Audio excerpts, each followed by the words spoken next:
Magandang hapon mga kamirada.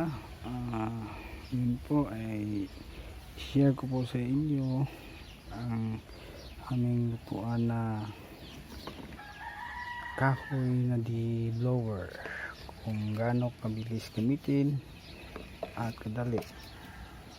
Yun po, mag-iinit po tayo ng tubig ngayon.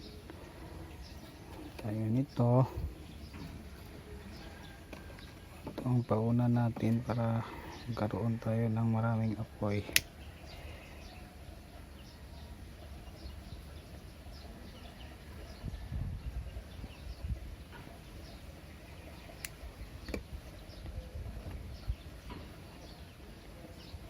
Yan po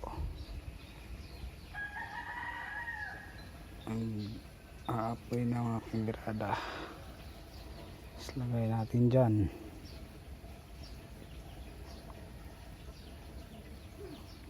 Tapos pwede na natin yun, itong DIY blower natin, para maganda ang apoy na magawa ng ating kalan.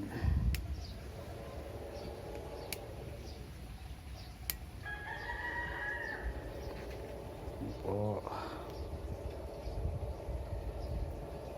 nag-aapoy na po sa malaki pag on ng blower.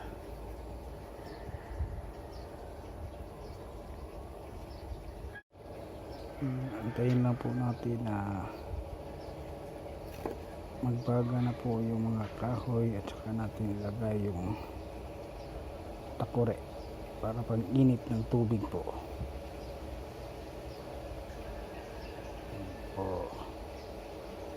Tapos baba natin to ng konti para malagay natin yung takore.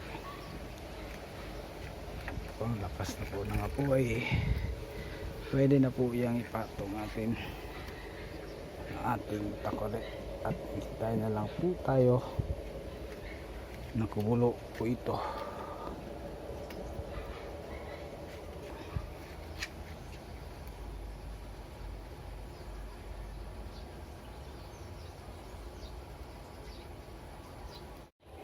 Yun po mga kamirada, ang lakas-lakas na po ng apoy natin at mainit-init na po ang takore. Konting antay na lang po at kukulo na rin din po yan. So ganyan naman kalaking apoy na nagawa.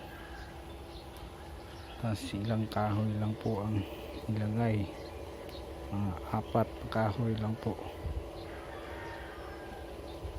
Ganyan nakalaking apoy na nagagawa.